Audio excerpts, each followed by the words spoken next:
image, like a placeholder image, just to check. Cool. Yeah. Image, like a placeholder image, just to check. Cool. Yeah.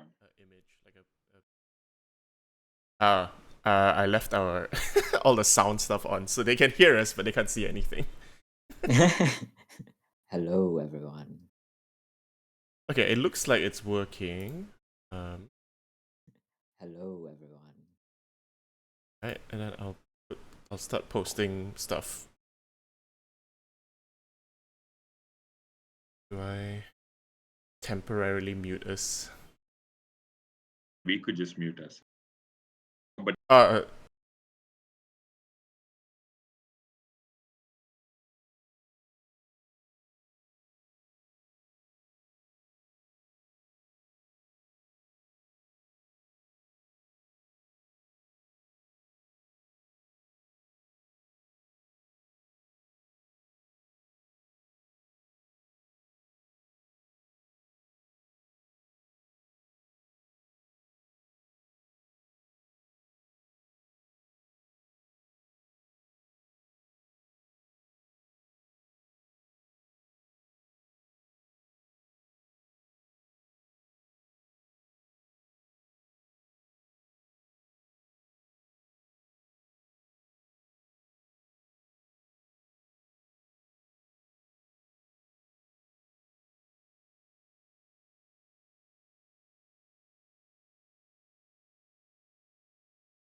over.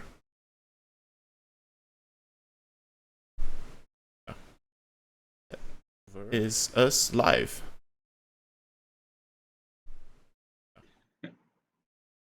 Cool. is our audio on? Yes, I turned the audio on. Just checking. You'll see me look to the left a little bit because I have two windows open at the same time and try to like keep all of this running. But I think we should be good now. I think we should be able to just focus on like playing the game. So I guess this is more for the benefit of like if I put this up on YouTube later. So hi, good morning and good afternoon and good evening wherever you are. My name is Aaron, and I'm joined today by Thomas on the bottom of me. So hi. and also Logan. Hi Logan. Morning. Good Hello. afternoon to you. For some context, I designed a game called An Altogether Different River. Kickstarted it as part of Zine Quest last year, 2021, and released it on the 6th of May in 2021. So this is the 1-year anniversary stream. I thought I'd do that because, it's nice to kind of like come back to a game. I actually haven't played An Altogether Different River since playtesting ended, I think. Whoa. To kind of like give a little bit of context, I purposely invited like Thomas and Logan because both of you contributed pieces to Branching Streams, which is a supplement that we put out in December of last year. So that has additional game seeds, which are just like additional prompts to get started playing in an altogether different river, and also some like variant rules. But also Thomas and Logan are like great game designers in their own right, which is why I got them to like help out in the first place. And we've played games together several times as well, and I always enjoy our times together. So yeah, why don't you give each of yourself, like introduce yourself, like what else you do as well, starting with Thomas, I guess. Yeah. Hi, I'm Thomas. I'm a game designer and writer based in Chennai, India, and I use he, him pronouns. And I have stuff on itch at notrueindian.itch.io. Cool. I'm Logan, he, him pronouns. I'm in Australia. I also design a bunch of games. Most notably, I think my most famous one is Logan, an autobiographical tabletop game. And you can find all of my games also on itch at breathingstories.itch.io. One word. Yeah. Congrats on the award. Was it the RPA award? Yes, an Arpia. Thank you. Thanks, Aaron. Yeah. That's really cool. It was. Yeah, it was super cool. Yeah. So what we're gonna do today is we're gonna play An Altogether Different River. I should probably like put my I have the links and stuff. Like I think there's links to where you can get the games in the middle, like on the Twitch channel. So you can go to my like itch page. It's at Aaron Lime, spelled EHRONLIME. It's there. At itch.io.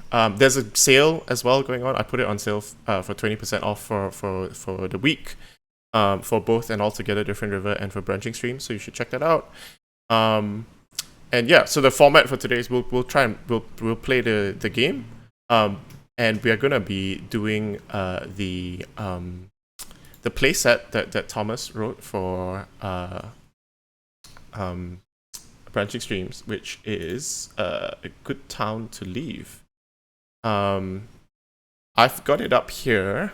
And we're going to try and play through as much of it in about 2 hours that we can, because it's going to be lunchtime for me soon. And yeah, I don't want to spend too much time on it.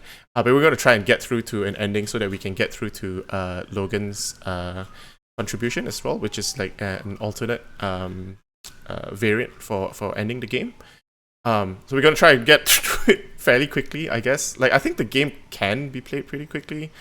And if you don't know what it is, it's a GM-less game about building a town together and seeing how it changes through the lens of people who left it and returned, and the people who stayed.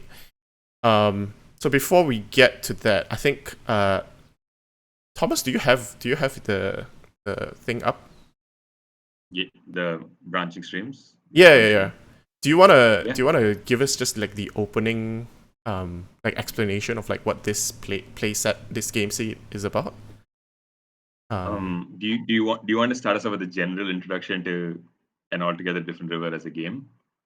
Yeah. I guess I only mentioned like the core premise, but like the main thing that we do is we will create a town together. So we'll draw a map of a town. Then we'll be creating characters. So so it's been so long. We will create a town using town elements. So the game seed provides like a bunch of like town elements that supplement or replace the basic town elements that we have. And after that, we will create our characters. Some of us will be the returned, which is people who have left the town and returned. And some of us will be playing the remain, who are people who stayed throughout. And we will be creating two versions of the town as it was then and the town now.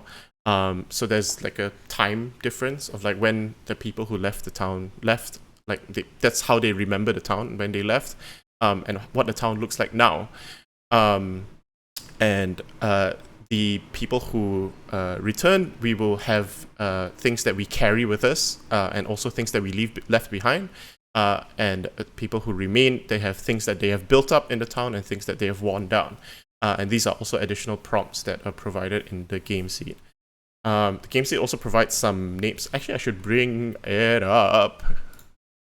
So you should be able to see that on Twitch now. I need to probably zoom in. You can read. So that's what I was talking about.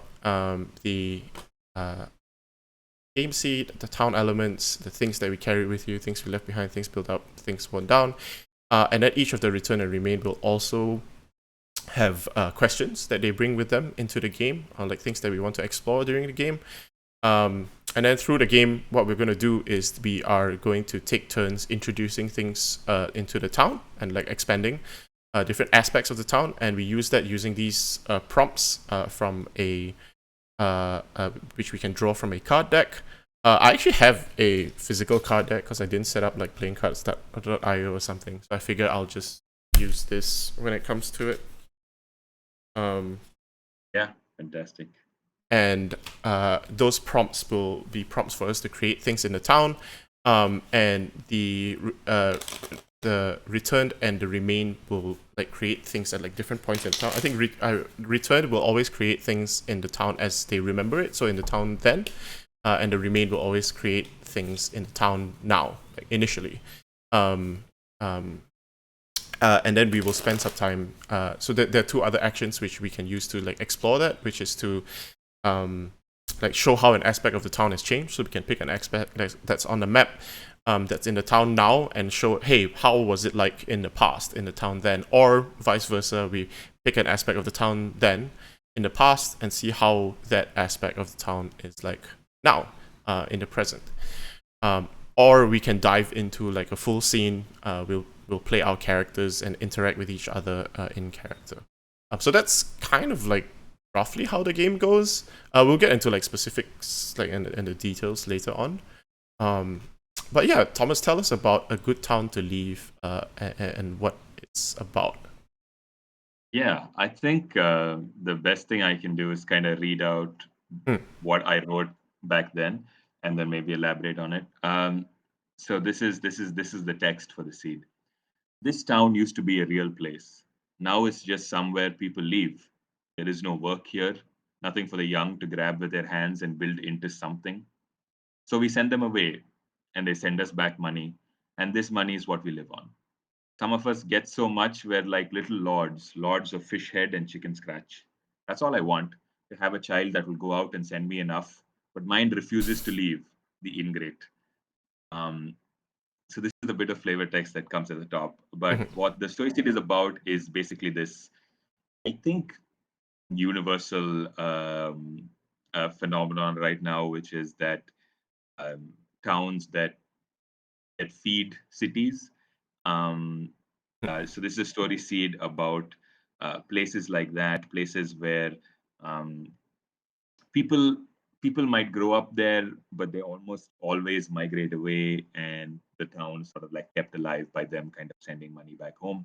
So so this is sort of there are really, I mean, it's like uh, I know towns like this, and I'm sure most people can think of some connection to a town like this at some point.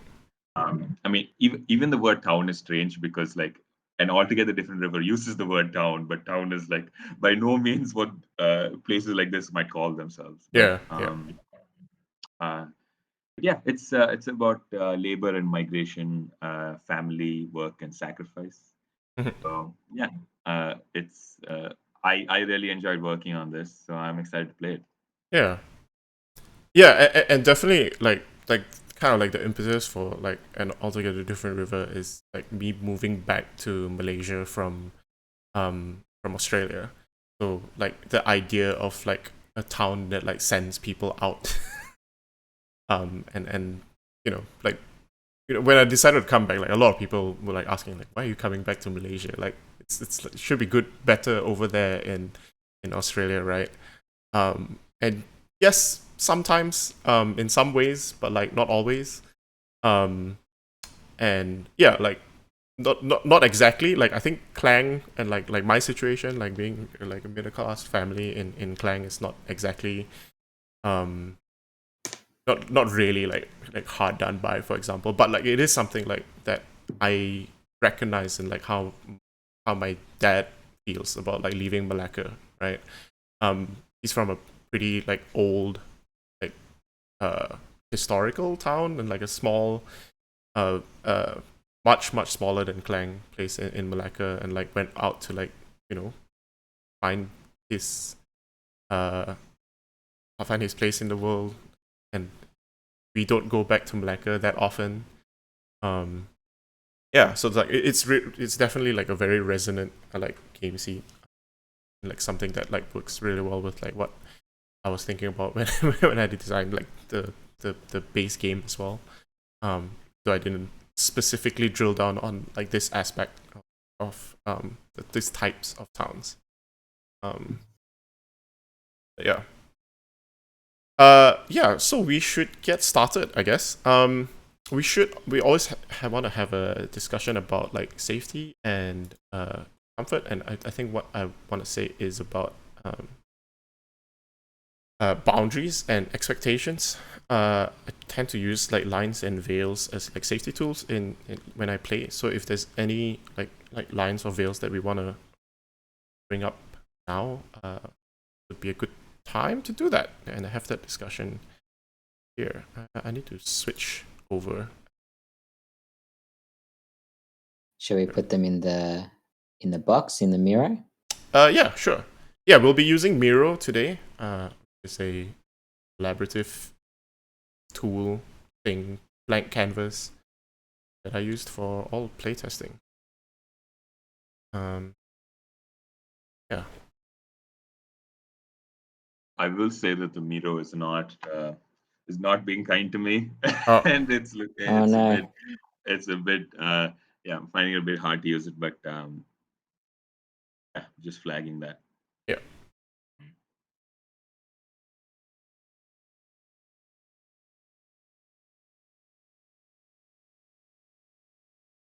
So yeah, are there any lines of veils that we want to bring up at the time?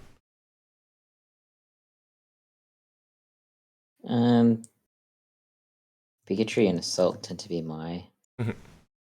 big ones for lines.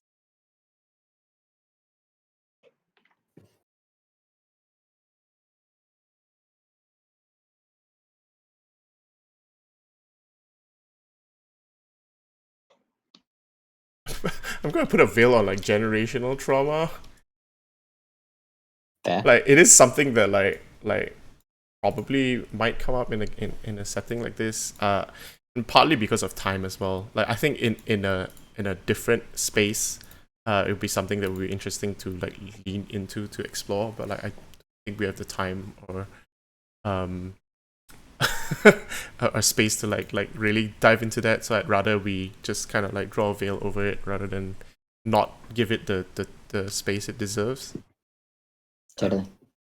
I just watched like Everything Everywhere All at Once like a couple of days ago, and that's like, oh yeah, there's a lot of Very stuff jealous. about that. Mm, Yeah, we good were movie. debating whether we would even go out to the cinema for it because of COVID times, but like we looked up, like no one is like there were like 3 people in the cinema when we went, and everyone had masks on the whole time. So okay, I think we feel pretty safe about this. There's like no one there. We went to a mall that's like kind of dead. Like even elsewhere in the mall, there's like nothing. Like there were scarcely anyone around. So, right, like that's the only time like I felt safe. It's like, okay, Dang. looked it up and I was like, oh yeah, nobody there. But it was good. Yeah. I think I'm pretty good for lines and veils on that. And if I think of anything else, I'll just throw it in this box. Yeah, as well. if you need us to like do more of the mirror interaction, Thomas, just let us know. I might, but no, I also feel fully covered in terms of lines and veils. Okay, cool. Right, so we have the town elements here, which are abandoned factory, barren mines, lakes with no fish, one big house, temple with well-fed priests, overpriced markets, payphones, post office, which is also a bank. And how we're gonna start off is each of us is gonna choose one of these town elements to create our town. And we're gonna choose them simultaneously, secretly. We'll probably just do that in the Discord chat and just like say what we want. Type it in and then do a countdown and go, I guess. Sure. You already know which one I'm gonna pick, Thomas. I think I told you Wait. which was my favorite one. Don't we start I with already know what one I'm picking. I'm wondering if it's going to be the same one as Aaron. Oh, we start with town creation first. Okay. All right. Yeah.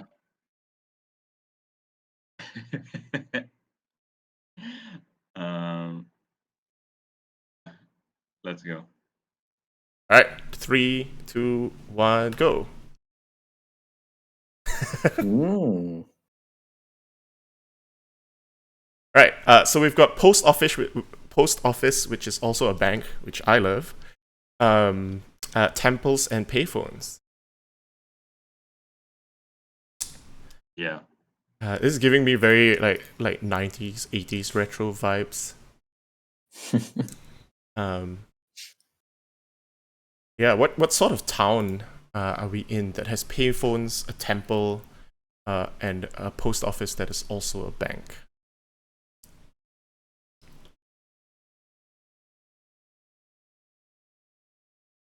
So what I'm imagining is that when you say post office that is also a bank, we're almost getting. I mean, we're almost like that's one item on a list of buildings. That's almost also the entire list of buildings, right? Like we are, like if the list is much longer than that, then the post office doesn't double up as the bank. So Yeah, I feel like we are talking about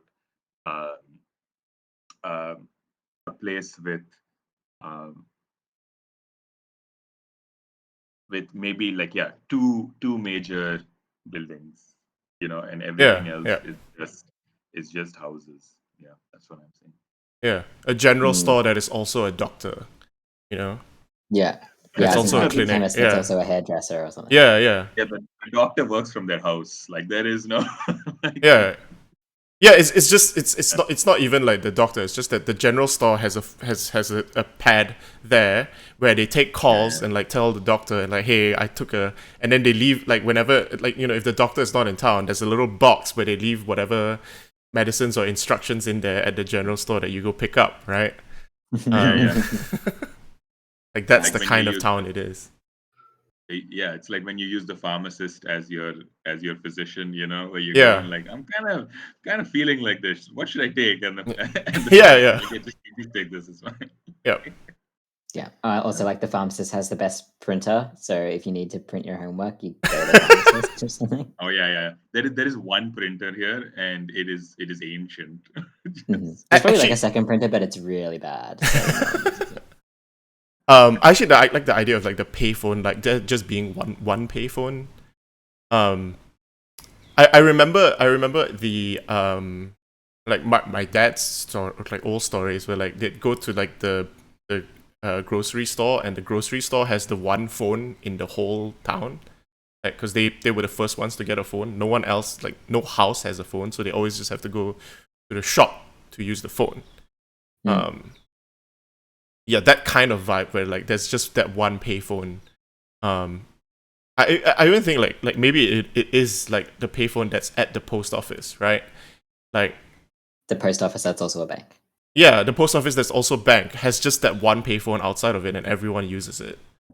What were you thinking when you picked payphones, Logan? Yeah, Logan. I was thinking it would be funny if, we've got like a bunch of combination buildings, but there's like 10 payphones here. And, like five. There's like 5 payphones. Everyone knows like you can like, and maybe there's sort of kids games where you call other payphones in the same town, and that sets up like little games of I don't know, like scavenger hunts or yeah. I haven't grown up in a town with 5 payphones, like in a small area, so I don't know what kind of games would come out of it, but I'm kind of imagining that it would be You're- funny if we've got like a bunch of buildings squashed together, like combination buildings, but then a bunch of payphones. No, I like that. I like that a lot. Yeah, that's amazing. And payphones are also like people schedule their time at the payphone. They're like, this payphone, my daughter's calling me at 7 o'clock, so that's mine. And if the kids are playing like games on it, someone's like, this is important. Like I need, like I need my phone. Yeah, Mm-hmm. What about the temple, Thomas? What do you see the temple? Yeah. So yeah, I am imagining that it is a reasonably small temple, but there are, for some reason, uh, 3 or 4 priests. One is obviously extremely young and is in training, whereas the other 3 are like, it's basically each one is a representative of a time in a certain era in a man's life. Right, there is the old man, and then there's the young boy, and there's 2 in between. And yeah, they like I specifically wrote temples with well-fed priests because they are well-fed, like they are looked after, and extremely uh, they live a slightly a lazy life, in this temple that is the spiritual center of this town. Is the temple combined with another thing, or is it like the only public place that's not combined with another building?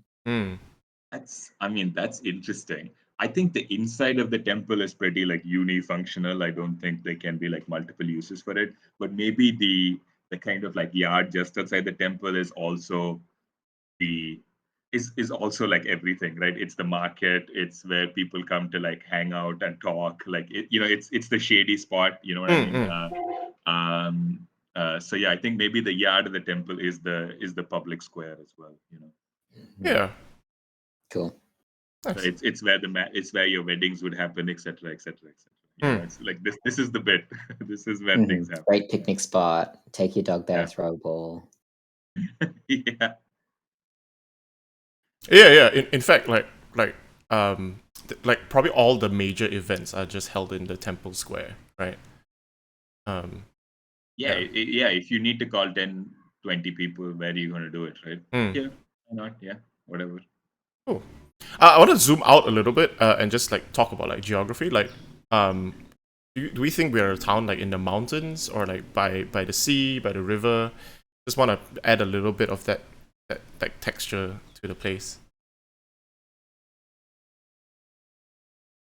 I like mountains. It being slightly remote is cool. Makes the payphone seem more important. Yeah. Yeah. Yeah. I'm down with mountains.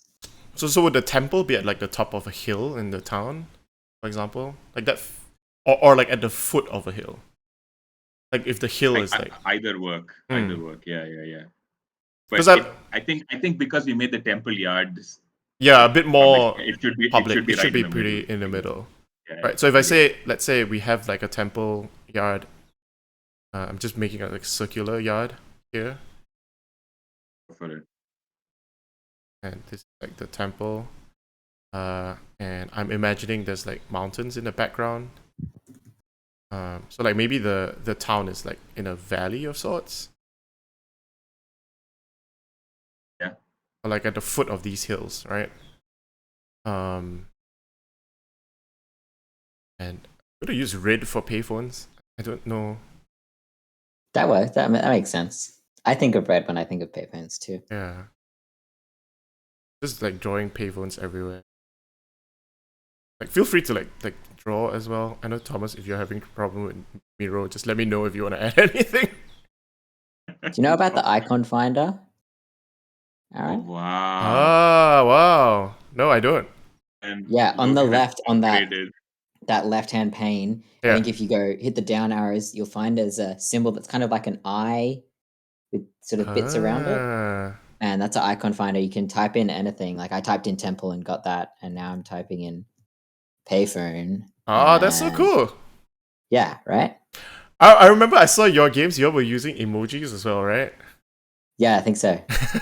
Yeah, Maria got really into it. Was doing all sorts of things. Ah, that's cool. Right, yeah, that's so much better. I'm gonna delete my shitty payphones. I like the idea of like there's just payphones like you know, if this is like a small town, right? Like some people like live on the outskirts, like on the hills, right?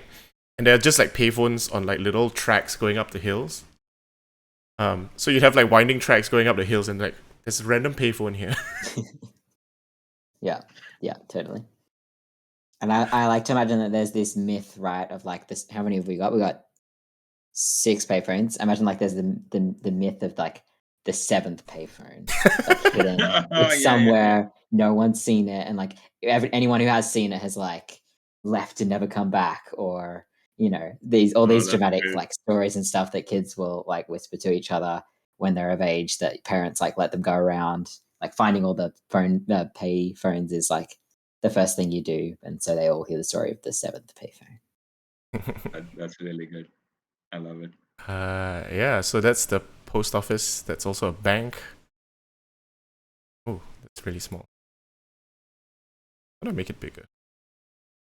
Should be able to like drag the corners. Oh yeah, handles weren't showing up. Nice. Yeah, I think it should be pretty near the temple. And yeah, like you said, I think this implies like a pretty small town, but like weirdly enough, there are like enough priests for like a bigger town, and payphones as well.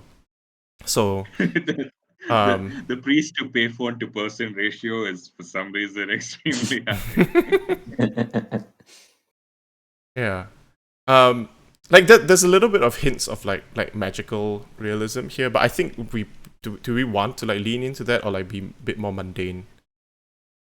I mean, I've never said no to magical realism, but yeah, me neither. I'm down for a bit of magic or like a bit of the supernatural or something.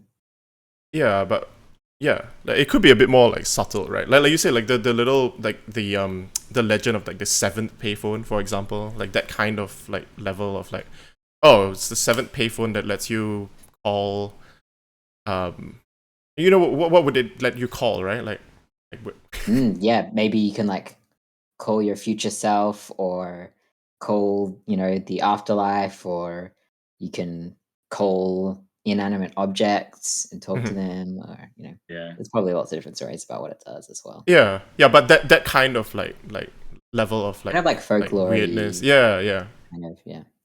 Yeah, and like everyone has like superstitions relating to the temple, right? Like we use the yard as a public space, but like the temple itself, like that's sacred. Yeah. Cool. I think we've got enough to like keep going. So yeah, we should create our characters. Look back at the streams as well. So we'll be creating I think, do we want to go 2 returned or like 2 remained?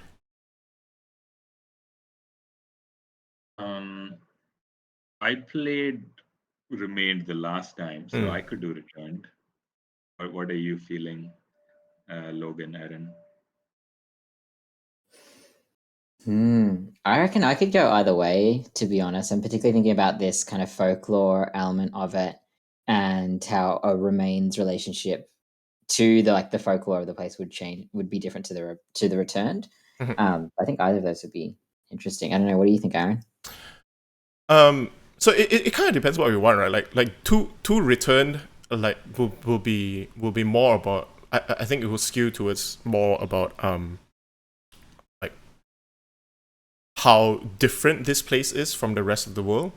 Especially because like you said, like it's normal for like people to leave and like send money back to the town, right? And so Mm. I think we'll be looking more at that, like that relationship of like, hey, what does it mean to like send stuff back to this place, and like less about the place itself. Whereas To Remain would be like, I think we have we can probably spend a little bit more time. Hey, what does this place look like without its young people, right? Um, Mm. Yeah, I think it is a good place to leave is the seed names. And maybe having two returned fits that theme. hmm. Yeah, maybe Yeah. let's go to Returned then. Yeah. So Thomas, you're going Returned. Logan. Really not fussed. Maybe I'll go Returned as well, and then you I'll go Remain. go Remain. All right, I'm gonna pick the red one. Set. I'll go green. Nice. And there are names here, so we don't have to think of them. Yeah. I love that. I am so bad at coming up with character names.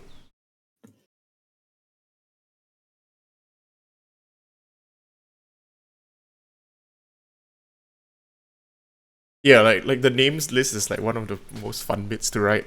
Everything else is like, oh man, it's so tough writing prompts. But like name prompts are just like feel like fun. Um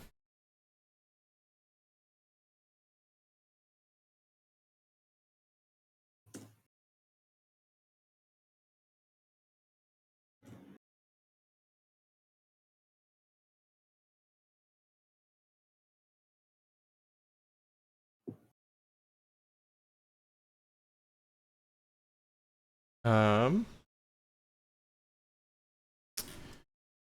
I don't know, Viola is like sticking out to me like a um musical name.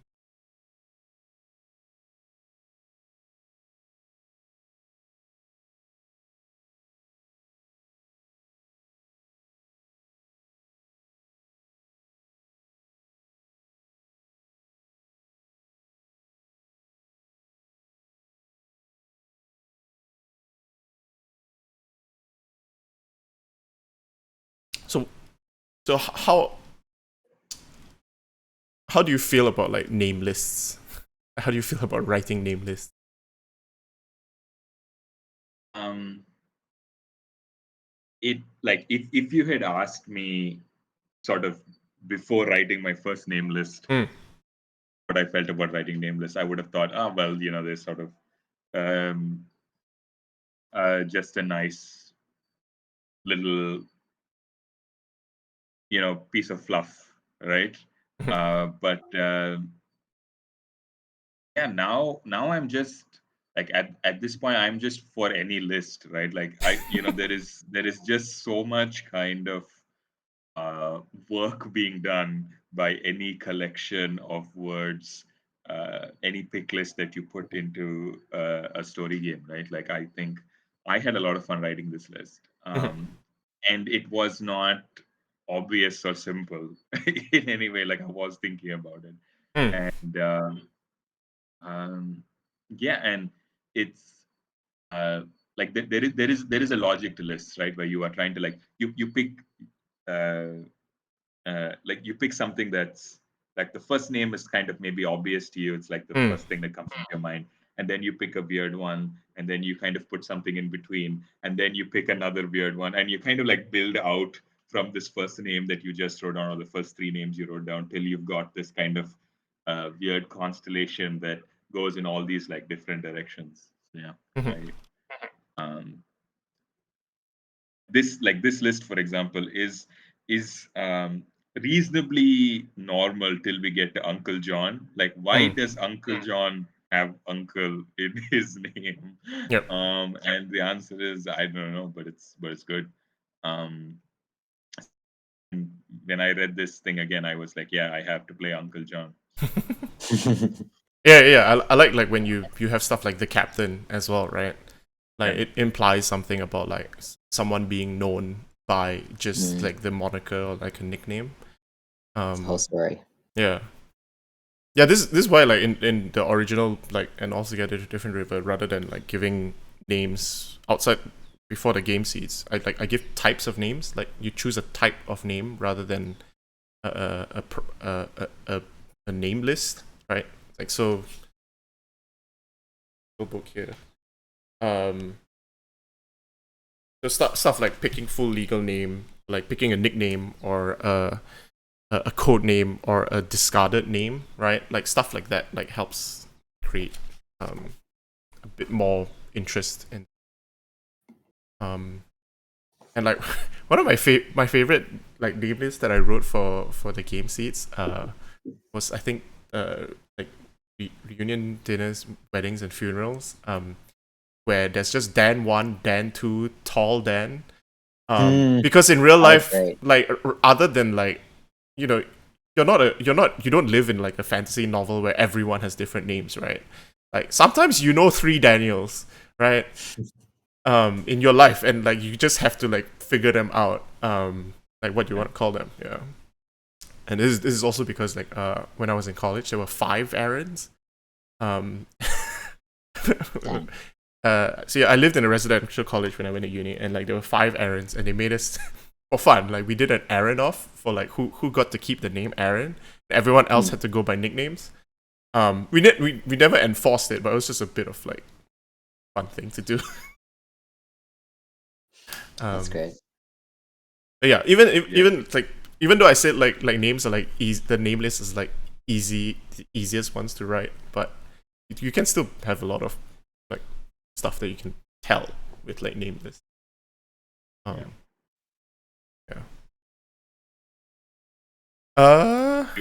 Were you left-handed Aaron in college? Like, what was which Aaron were you? I can't remember. I know I lost, so I couldn't keep Aaron. But I don't remember what I was supposed to be called. Because the funniest thing was the one who won, the Aaron who won, went by as anyways. So it's like no one's gonna call him Aaron. We just call him as. So yeah, like there's no point. It, like the whole thing was pointless, but it was fun. That's great. Yeah. And that's also when I learned that like you know the Australian way of like shortening names has a logic to it. As And I had no idea. Like yeah. So yeah. We pick our character options as well, things that carried with us and things left behind. So for those who are returned, we have something that we carry with us and things that are left behind, and those remain things built up and things worn down. Actually, I forgot to ask you about names and name lists, Logan. Yeah, I think the only time I've done name lists has been for preparing for Paris and for Autobio. For my Autobio, it was easy because it's just like every nickname that I've been called. So those already existed. I didn't have to think about them. And then for preparing for Paris, what I decided to do was to make them, it was kind of in the theme of being light and funny, have them being alliteration names. So all of the characters are sports. So you'd have like Danny Disc Golf, for example, and then you'd have like, I think 3 or 4 first names to choose from. And I wanted them, most of them to be sort of gender neutral or could be used by a masc or a femme person. So within those constraints of starting with a particular letter and gender neutral, it became quite easy to choose names from like babynames.com or whatever. So yes, I tried to give myself enough constraints that it didn't feel overwhelming to write those lists. But otherwise, that's just I have not written name lists. It's just no thanks.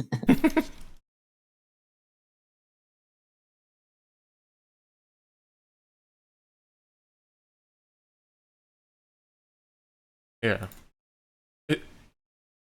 Like I was saying like the name lists were like pretty easy compared to like the other prompts that you were writing. Like was there particularly difficult or like yeah, what types of prompts like do you have trouble with, or are you excited to write for? Doesn't have to be like for this one.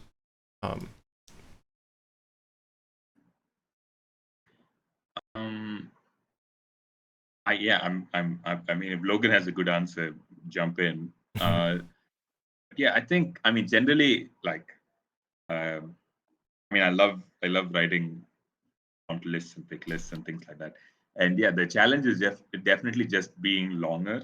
Like, like it's like as the length of the pick list, the intended length of the pick list kind of increases, the like the challenge is like compounded because um like yeah, it's just hard to maintain a certain level of quality or kind of, I say quality because it's the vaguest word I can think of, but like yeah, that uh, certain kind of level of whatever you're going for across a long thing, right? Um, but yeah, I the sort of like the poetry of writing pick lists is super like interesting and fun for me, regardless of what the pick list is. Almost, yeah. Yeah, for me, writing like prompts, often whatever game I'm writing, um, is exciting to me because I've already thought of some prompts in the theme of the game. So often what will happen is like I'll write a bunch, and then it won't be quite enough to build the specifications of, like, example, 52 prompts in a 52 card deck, and I'll write like 30 or something, and I'll be like, get them all out, and then I have to go away and kind of think and get more niche and specific with where I want the story of the game to be able to go when players are playing it. And then so I have to kind of take a break and then come back and sort of chip away at the last few. Um, and often the last ones can be more interesting because I have to give them more thought, or they are more specific. Um, so yeah, that's generally my process. I found these. I don't know why I designed them for like an altogether different river like that, even though like it really works like resonantly, but like these like dual use prompts where like like they can be things that you carry with you or left behind, and you pick one or the other. Those are like really really tricky. But when they work, they work really well. But like Oh yeah. like I hated myself for like picking this mechanic because like, oh shit, it's so hard to write for. And like when I decided to do like game seeds, and it's like I have to write more. What? No, but it's so good. It is Yeah, so good. It's beautiful. Like yeah. yeah. It's like it's nice when it works, but like getting to the point where it's like, oh man, this one works for one, but like less for the other. And yeah, like those kind of dual use prompts I find like really really tricky, but like really rewarding when you can like come to them. Um, Mm. it's both like I like it, but I hate it for like how much work it gives. But like it's also really exciting to write for. Um, and like yeah, kind of like that duality is kind of like part of the theme of the game, anyways. Um, so yeah, like game design just do be like that sometimes. Pick the thing, and it's it's worthwhile. It's difficult. Yeah, totally. Yeah. Because you want to give the players that moment, right? And it's like, oh, like when you can interpret this like two different ways, or when you can like play this two different ways. Like, ah, shit, yeah, that's like a really cool to have.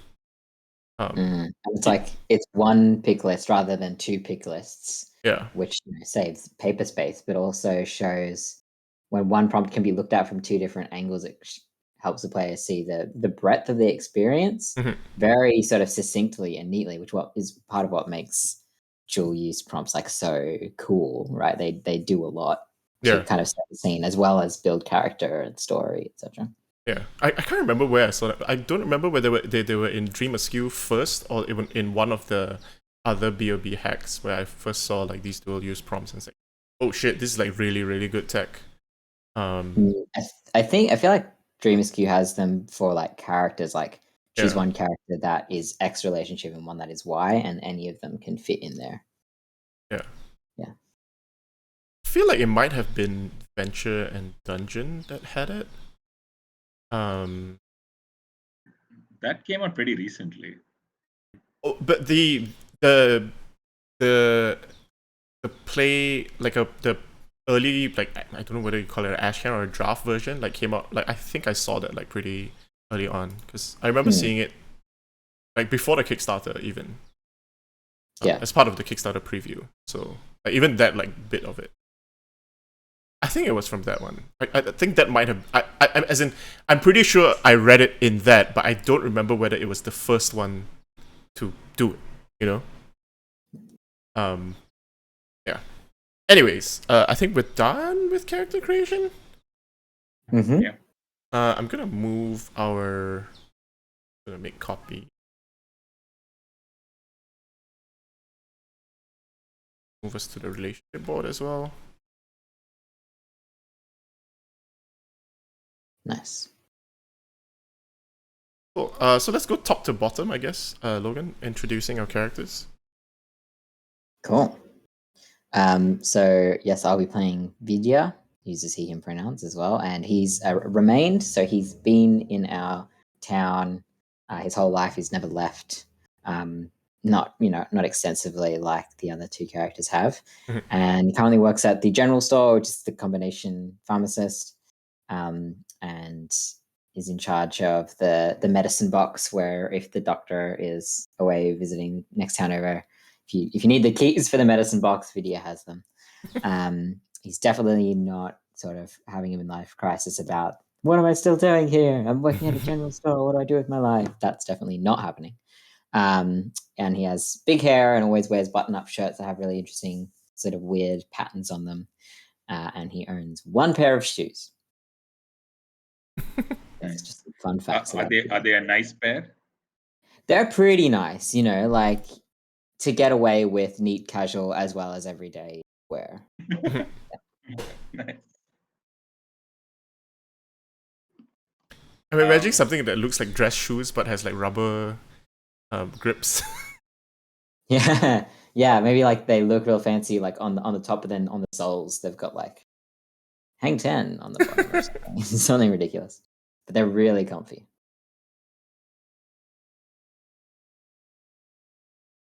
When do you go next then? Yeah. So I'll be playing Viola. I put her age as 29 and a half. Just on the cusp of turning 30. I put 29.9 actually. That's funnier. 29.7. Yeah. Yeah. Struggling musician / lawyer. Gives off faded gothic punk vibes. Like she was definitely a punk when she was younger. And still kind of like listens to punk music, but like, oh, I don't go to the shows anymore. I'm like too old for that. Once in a while, maybe she stands way at the back, brings earplugs as well. And like I don't write as much anymore, but like I still play like bass, guitar, and guitar. And I tried to make it as a musician as well. Sometimes I go and play little gigs for like friends' weddings, stuff like that. But not really anymore. So yeah, I still carry the hopes of my parents, and I left behind the innocence of my youth. And I have a question about why does my father hate me and love you, which could apply. I haven't decided who it applies to. I just know that like, uh, yeah, I have a difficult relationship to my dad. Mm. I didn't actually read out my last two pieces. Mm. Should I do those now as Yeah. well? Yeah. So Vidya has built up the culture and stories of this town. He's very interested in those elements and worn down the town residents association. It's not so much a thing that anyone really goes to anymore. And his question is, what story did you tell that I never forgot?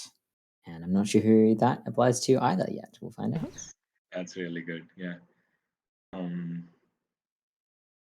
Uh, so yeah, I'm playing Uncle John. Um, Pronouns Uncle John. I am imagining as um, like early 60s, kind of bald, but has like a like a fully like white like beard. Um, uh, Probably been left ages ago. Like Mm. this is like Uncle John disappeared when he was a teenager, uh, and then has only been heard on the phone. And Nice. I think that's the kind of thing that lets you. I mean, I think the mythology of Uncle John is built up as a voice over the phone that everybody has spoken to at some point. Nobody has seen for years and years and years, and now they're showing back up. Um, things that he took with him, the desire for a better life. I think, yeah, I think it was just like I'm not sure what the town was like when Uncle John was young. I think we'll figure that out, but I think there was even less than there was now. So, yeah. Um, um, Left behind a picture of his sibling. So um, uh, there's a really um, like there was one picture uh, of his of his sister that was there, that was available like when he left, and he couldn't take it with him. So now like he just like it's a um, like it's there in his house or whatever, but he could never take it with him, and that's like, so not only did he lose touch with his sister, but he also like does not remember what she looks like almost. Yeah, did not have Mm. something. Yeah. And the Mm. question I have is, why is no one happy to see me even though I do my duty? Which is obviously extremely sad. But Right. Um, yeah, I have like a question. You said, the mythology of Uncle John is that no one's seen him in so long, but heard his voice on the phone. And I like that yeah, idea a lot. And I like that because he disappeared as a teenager. Maybe a couple of the young kids say that he got swallowed by the seventh payphone and lives inside phone wires now, etc. yeah, yeah. But you Uncle said, yeah, John is not the seventh payphone. Is the is part of the mythology. Uncle John. yeah, totally. Um, and you said that lots of people have talked to Uncle John, and I like the idea of that. Almost everyone in town knows Uncle John and has had a conversation with him. And I'm wondering, do you have an idea of um, about what if you want to? There's X subject. Oh, you got to talk to Uncle John. Oh, um, I think Uncle John could be the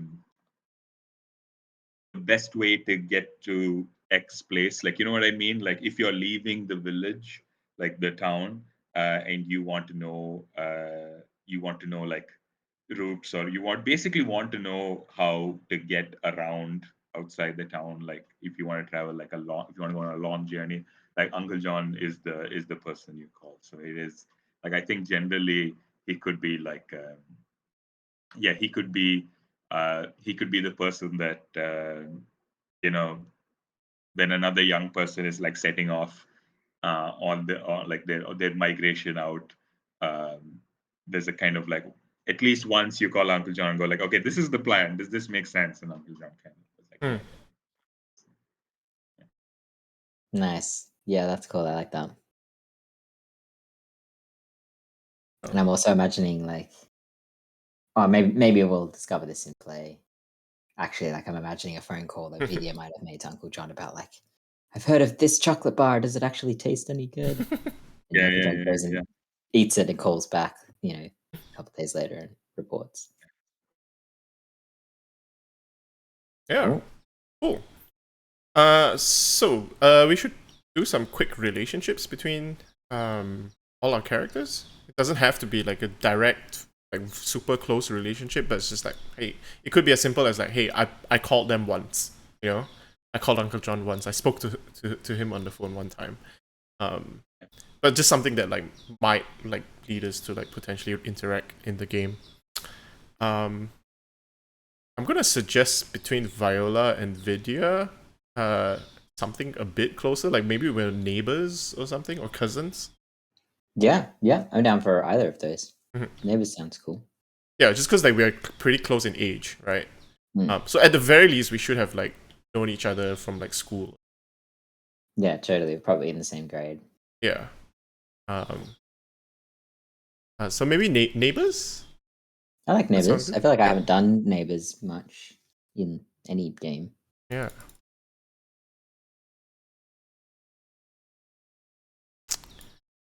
Uh,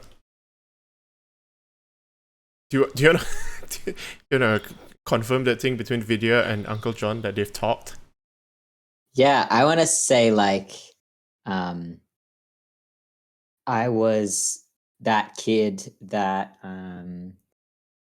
totally believed that as a kid, I no longer believe this really, but as a kid, totally believed you've been eaten by the seventh payphone and would like Yeah. call you up, on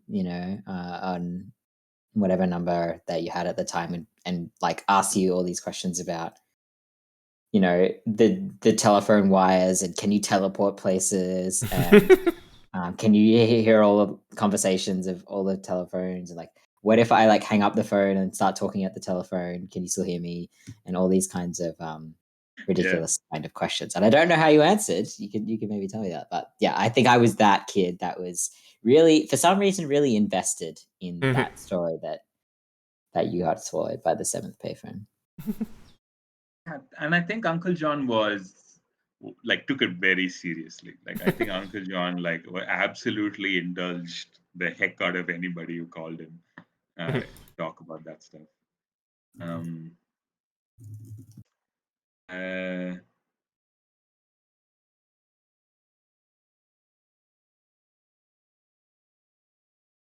Yeah. Do you um, have a thing for Viola? yeah, I think Uncle John. Like you tell me whether you like this. I think Uncle John is here to, to personally like when Uncle John goes back, you go with him. Oh, okay. So we're traveling You together. are you are also returned though. Hmm. So where? So okay. So you're a lawyer. No. That doesn't make sense. Okay. How about protege? How about that? How about Uncle John wants you to be the new Uncle John? Like in the sense that, like to be the person on the other end of the phone Mhm. at some point. Yeah. Mm. Yeah, yeah. Viola definitely has the flair for performance, or it did at some point. Um, Maybe this wasn't the way she thought it would be like. She didn't plan on being a goth punk lawyer. Yeah.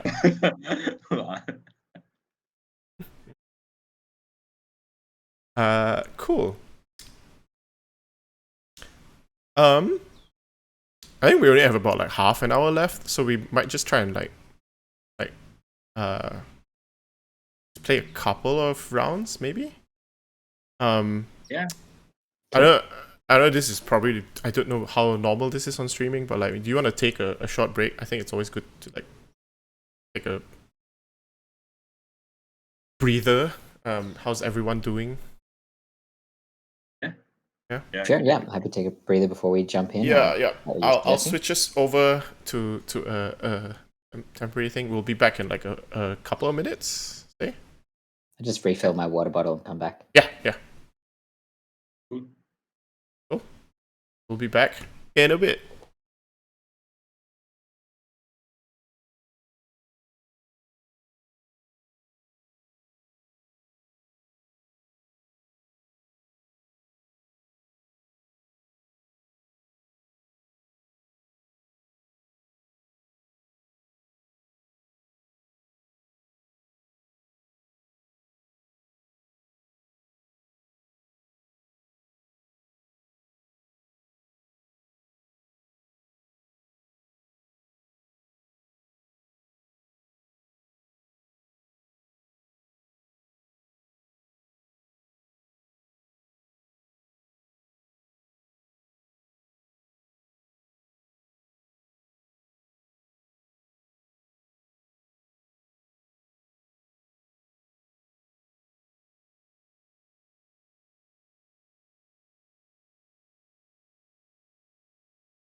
Right, we should. I can. All right, we are back live. So I gotta remember how to play this game as well. Because we need to do we need to do some like setup, just introducing aspects of the town. Yeah. Instead of doing 2 exploration rounds, there's 2 establishment rounds. Like maybe let's just do 1 and like see if we can jump into like some exploration stuff immediately from that. Sounds good. Yep. Cool. I will draw a card for myself first. I drew a 4 of hearts, which is a resident. A shopkeeper, a rival shopkeeper. The second shop.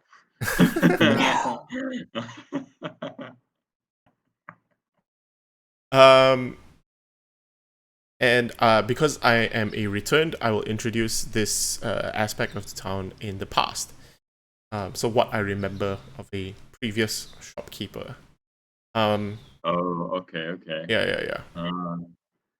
So probably the one before me. Vidya, yeah. Yeah, it could be. I actually think maybe I think I would like to introduce a shopkeeper that actually works at the temple instead. Okay. Yeah. So I think it's actually not really.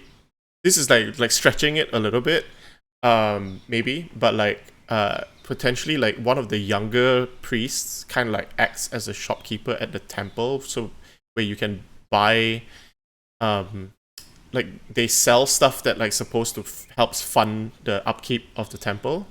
So people might donate food or whatever, or they might cook stuff and like sell it, or like if this was like a big tourist attraction, they would be selling like trinkets and like t-shirts and stuff like that. But there's just a shop at the temple where they sell. But because this is a small town, like what they end up selling is probably food and like like sundry items that like that actually people donate, right? And they just sell. I think it's like a second hand shop basically, right? It's like a Salvos, I guess. But I also like the idea of food. Like I like the idea that you donate food to the temple and this priest just cooks it and then sells it, so that Yeah. the temple is also the restaurant. Like, I mean, it is a thing, right? Like I think a lot of Buddhist temples, like because a lot of some Buddhists like they do when they do like their vegetarian, like they eat at the temple, right? Like they get their vegetarian food from the temple. So yeah, so I think that is that person. And I think Nice. maybe you're right. It's that person also used to just cook the food. So it's a shopkeeper / cook. Like if this was Australia, he'd be manning the barbecue outside the church, right? Yeah. He'd be selling sausages at the Bunnings. Yeah. Yep.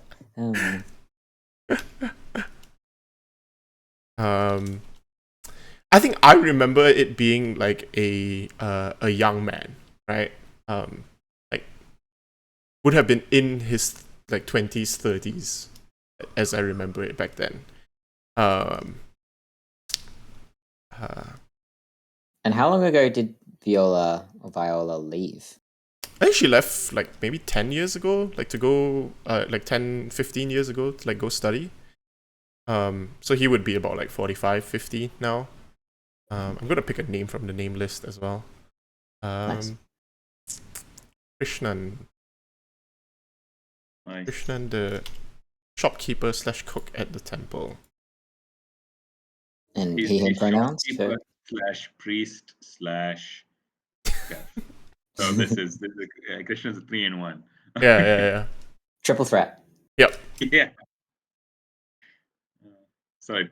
Pronouns. Yeah, he, him. Yeah, he probably has like other duties in the temple as well. This is just the one that I know. That I remember. And I remember him being kind, like kind of like too kind. Like letting people just like have credit. It's like, oh, it's okay, you'll pay tomorrow. Um, even though like the town seems to be struggling, but the temple has to be the temple, right? Like the temple is, or at least Krishnan is putting on the face of like the temple is a place where you go to when you need something. So even though it's supposed to fund the upkeep of the temple, like I think their philosophy is the upkeep of the people is the upkeep of the temple, right? Mm. Nice. Or at least that's what he used to say or believe when he was young. I like that. Who wants to go next? Yeah, why don't you draw a card for me? All right, it's the Jack of Diamonds. Jack of Diamonds on an event, fantastic. An elopement. Oh, I love it. Oh yeah, good. Okay.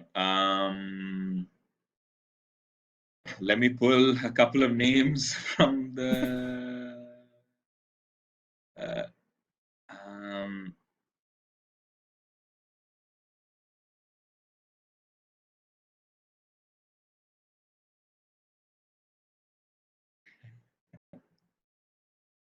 I'm so excited to hear what you're gonna say, Tom. yeah, no, I haven't even started thinking because I'm just looking at these names and going like, who do I want to pair up? Like, just you. Yeah, exactly. I'm so excited.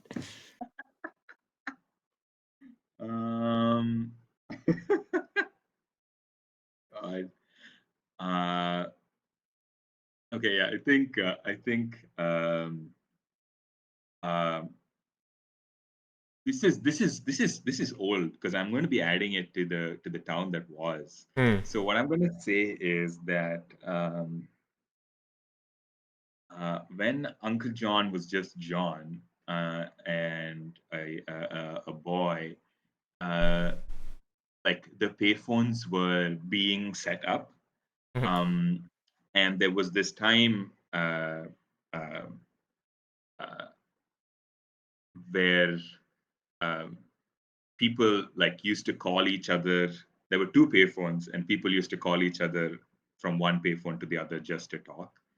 Um, and uh, like like a romance bloomed between two people who did not know like who the other person was. Like they never asked the question on purpose because you kind of know everyone in the village, but your voice sounds a bit different on the phone. So there was this just enough to kind of have this question of like, who am I talking to?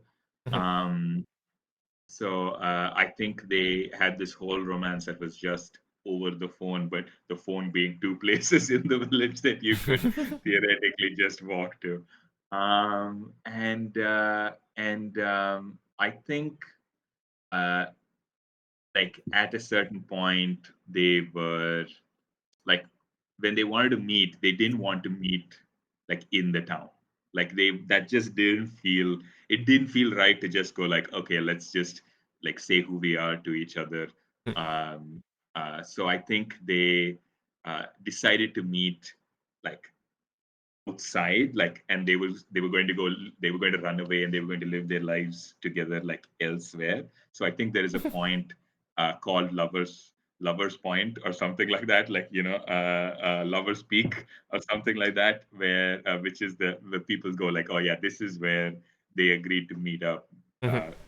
and that's where they first saw each other before they kind of ran away wherever they ran away Mhm. to. That's cool. So uh, yeah, maybe somewhere at the bottom, um, maybe like could someone just put like some kind of marker there and just I can label it. I think I can find the text thing. Lovers. Is So that Lover's working? Peak. So is it like a mountain or a hill or like a cliff edge or something? Yeah, I think it's just I think it's just a viewpoint. So I think this place is generally high, and there's a view. There's a decent view from here. Mhm. Um,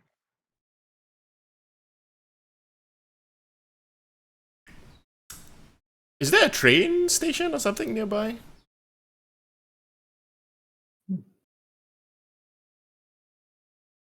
It's just there a like train station? how do we get there, right? Like, is there a trail? Is there a um? Um, how do you get to Lovers Point? You walk Yeah. there. Okay, cool. Yeah.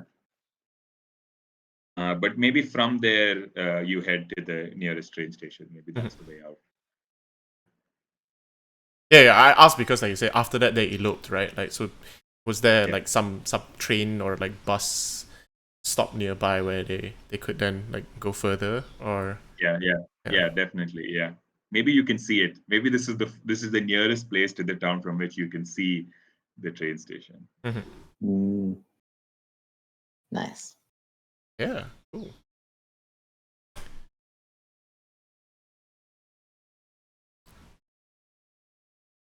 Do you know them, or like you only heard about them?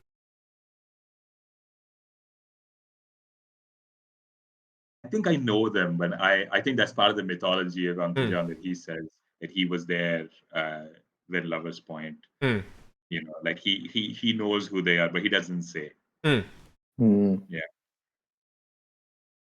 Yeah, like I think like Viola and Vidya, we're both younger, right? So this might have happened even before our time. Even by our yeah, time, it was already Lovers Point. But like Uncle John remembers mm. a time when Lovers Point wasn't Lovers Point yet. yeah. Yeah, Yeah. yeah, totally. Cool. Logan, the draw, Yeah, it's good. focus. Jack of Jack of spades. spades. A location, a place for kissing. Oh no, that's But in the modern day, Yes, but in the but modern day. So I now, think by now, right, like Lovers Point is a bit, everyone knows about Lovers Point, and it was probably a good place for kissing a while ago, but now all the parents know about it, right? So you can't go kiss at Lovers Point. So gotta do we've had somewhere to else. come up with yeah, we have to come up with different spots.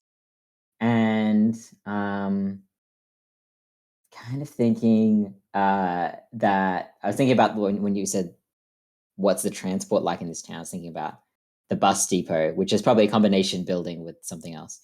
But there's out the back, there's like a an old bus that has like broken down, and they've just we've never bothered to fix it, and the Mhm. doors kind of busted open, and that old bus, it's like down the back of the bus depot, with trees and things, and like, well, not bushes and this and that have grown up Mhm. in between the bus and like the actual building, but that bus down the back of the bus depot, is the spot for kissing. And you can get in around the back through the fence, like you don't have to go through the main building to get there. Mhm. um, and looking for a bus icon. Um, yeah.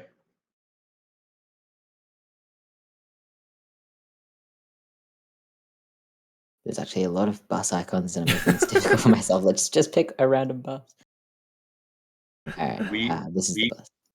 we kissed under the rat's nest in the broken down bus is a punk song if I've ever heard one. Yeah. Viola could have written that one down. Like just Yeah, and like the bus depot is on this side of town.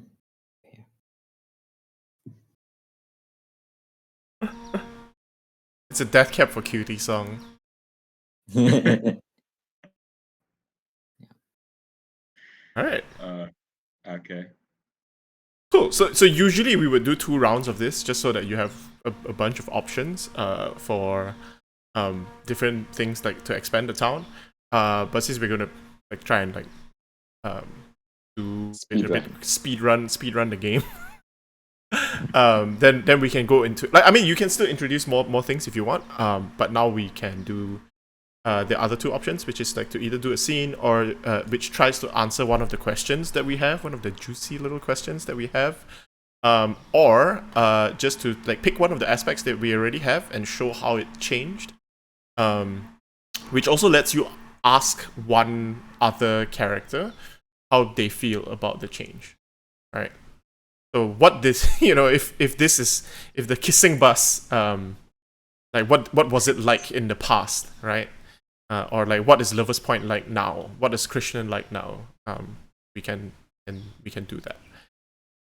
Um, I'm gonna do that option just to um just to kick that off. I'm gonna pick Lovers Point and show how it looks like today. Mm.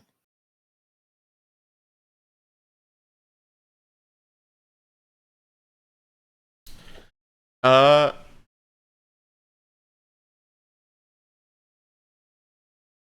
hmm.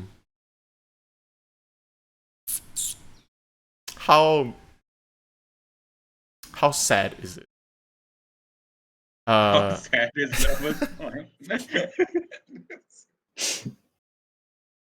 I'm I think open to it. this is the thing, right? Like, I think the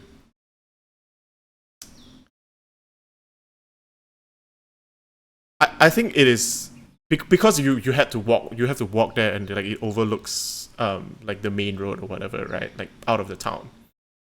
So it is a bit out of the way. And like all like I think the people from my generation still remember, like myself and Vidya, we still remember the story of how Lovers Point came about. But I think like one or two like the kids after us don't remember. They just know the kissing bus. Um and so no one really goes to Lovers Point anymore. And it's kind of like fallen into disrepair. And I think I take the track up there for old time's sake, because like even regardless of the story, it's still got a nice view, right? It's a view of the road out of town. And like I think a lot of people go there and imagine leaving the town, right? I'm sure. I'm pretty sure Viola like went with like her high school boyfriend and like they kissed there and like imagine like, hey, we'll have like bright futures ahead of us outside of this town, away from this place. So she comes back to this place and sees that like, oh, it's overgrown. There are uh weeds and plants everywhere. I think there used to be a bench there, and it is kind of like now weathered and kind of like broken. Like basically, like you can't really sit there safely because it's broken. Um, and she kind of and I go there and see how it's changed, and it's like, oh man, that's kind of sad. That that you know, like this was a place where like we came here and like profess our love to each other and also like our hopes for the future. Like no one does that anymore. Um, Mm. and I guess the other sadder point is that I see I notice like flowers there, like a bouquet, like a vase of flowers that looks more like a memorial, that looks more like a grave marker, like a memorial marker than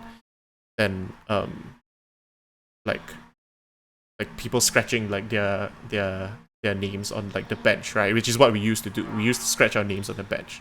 But like near the bench, there is this small vase of flowers that looks fresh. Um, I don't know the context for it, but it's there, and that's what it looks like now. Like worn down, um, but someone obviously still visits this place and these flowers. Mm. I want to ask Uncle John about it because you remember this place. How do you feel about how it's changed? um, I think like Uncle John is like seeing signs like everywhere, right? Like this is such a like momentous occasion for him. This return, like Mm. everything is like poignant and full of meaning, right? So the fact that Lovers Point is no longer where uh, lovers come, like it's just like he's like, ah, yes, the times have changed. We can't stop this. He's seeing like in this, he's like, okay, the town is different from what I remember. It's never going to be the same. I shouldn't have come. I shouldn't have returned. That sort of thing. Yeah. Mhm.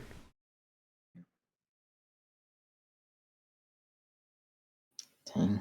So you're feeling some regret about returning. No, I don't. I wouldn't put it so. I think Uncle John is like with everything that he sees, he's classifying it into like, oh, it's good that I came back, oh, it's bad that I came back. So this is Mm. just a constant thing. Like none of it is particularly like none of it particularly sways him. Right? He did choose to come. So it is just a way of kind of like indulging in some meaning making. Mm. But yeah, he's not in general like particularly regretful of coming back. Yeah, he's just constantly thinking about whether it was a good idea. uh, Fair. Yeah. uh, yeah. Mm. I Logan, do you think that know was what you me. want to do? I'm still thinking. I was still thinking. Yeah, I was. I could have gone either way, but I think yeah, what I will do is ask my question. And I think there's a moment. I'm imagining a moment. So it'll be to Uncle John. I'm imagining there's a moment where Vidya is just sort of going about his job, and Uncle John maybe like walks by the general store slash pharmacist, and Vidya does a double take. Um, and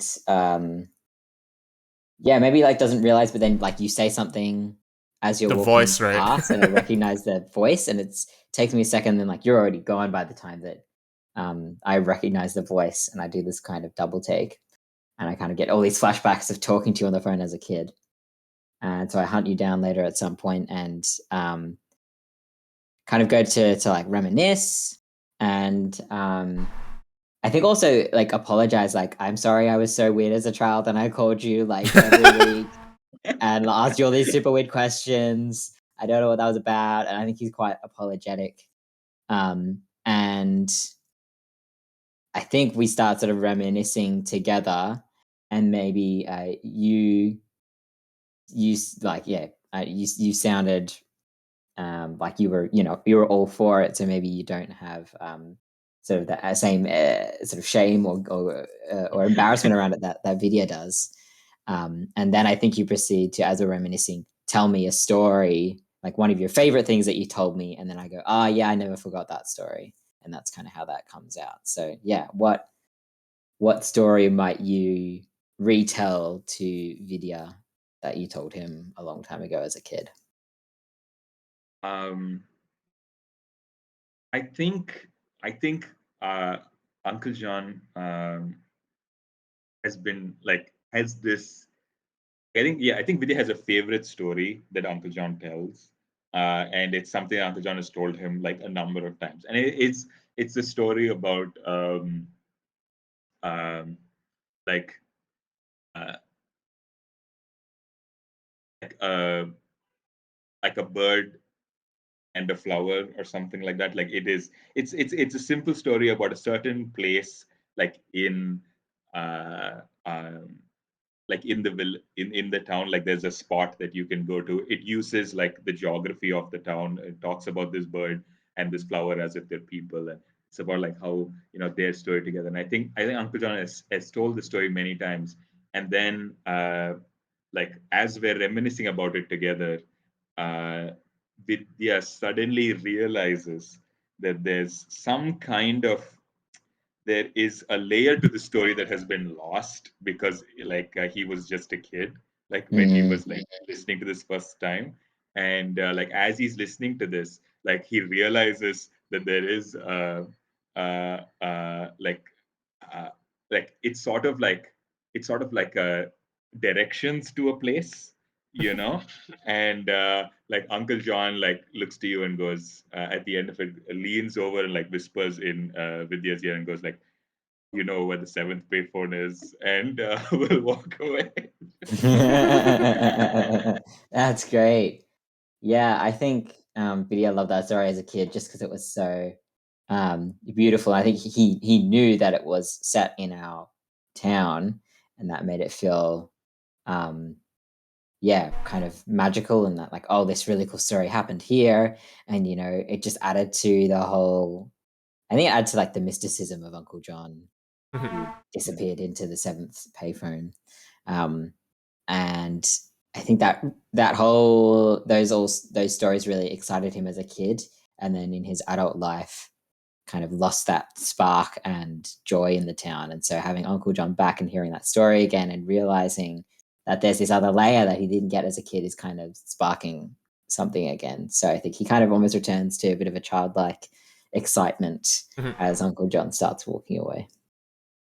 Yeah, that's like really cool because that's very interesting because like I wanted to know also a little bit more about like how would Vidya feel seeing Uncle John in person after all these years, after just hearing them, like to know that they're obviously not in the payphone. They don't live in the payphone. This is a person. Like, does Vidya ask about that? Like, has he asked Uncle John about where he's been? Or do you want to keep it a mystery still?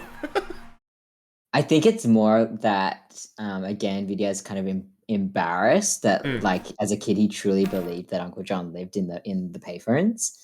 And so I think he doesn't really want to bring that up again. Maybe he'll get over his embarrassment at some point and do it. But and I think the way he feels seeing Uncle John is simultaneously like surprised from like childhood, being like, "Whoa, he's here in the flesh," and also there's something of like the opposite of surprise of like, "Oh, of course he looks like that. He looks like just." A person. Just like just a person, like just someone who you would totally see in this town. And yeah, so it's like surprise and not surprise at the same time, which I think, Vidya still sort of, even in adulthood, still sort of has Uncle John on this pedestal of like otherworldliness of like, he's done some cool stuff. Like he was there for Lover's Point, right? Like, and he knows all these stories about the town. And that he left the town and he's come back and he's someone really cool. Yeah. So I think Vidya still looks up to him in some ways.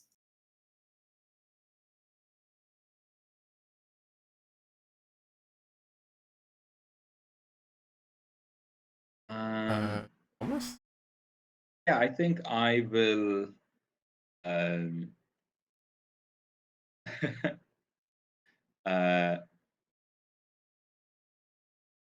I think, yeah, I think I will. I'll talk about what Krishnan is like in the modern day. I think uh,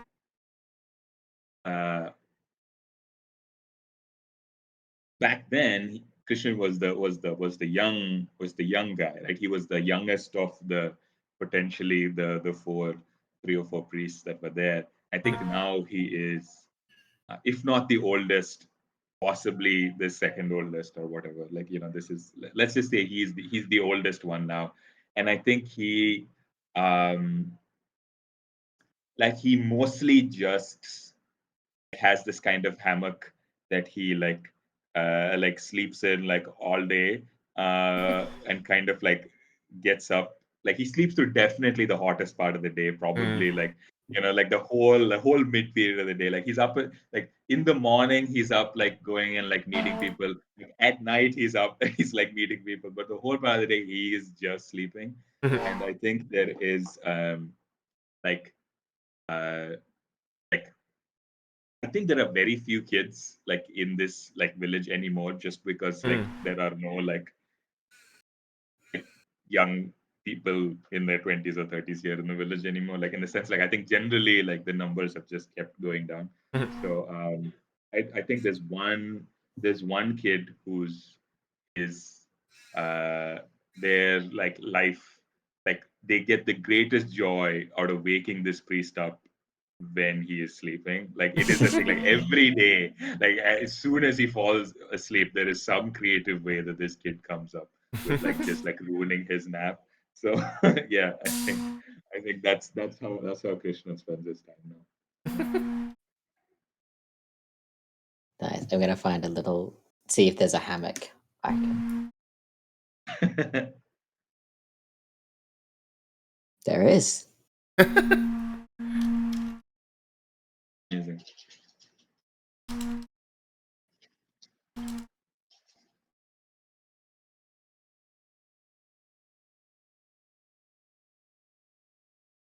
Can you hear the sound? from outside. Now and then, yeah. Yeah, it's really annoying. Oh, but I could also hear the birds, so it's it's nice. All right. I think we have about like 20 minutes left. I'm keen to like actually go into like the stuff that like uh Logan has added for the alternate ending. So even though we didn't spend that much time with the characters, I feel like we got to see a bit of a glimpse of the town. So we might maybe could even use like that like like starting into the ending just to like maybe do like a quick check-in on like each of the like this is like a in progress hack. So if I can just ask like each of us to give like 5 like you know like quick thing before we go into the ending of like what each of us are doing in the town today. It's like what the tenor is, like why you've come back and like what you're doing.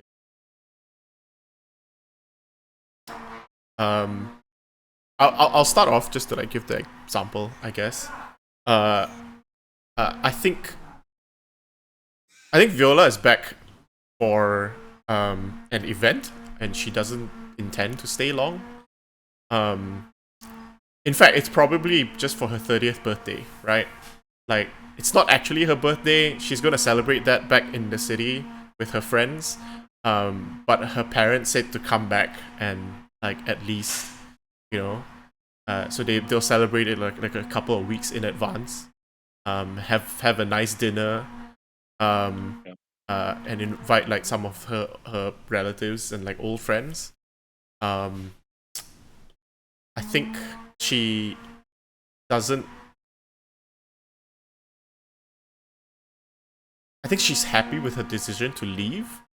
Like the town feels smaller than before. Like coming back, like close to 30s, like everything that she remembered as like being big and magical now just feels small and not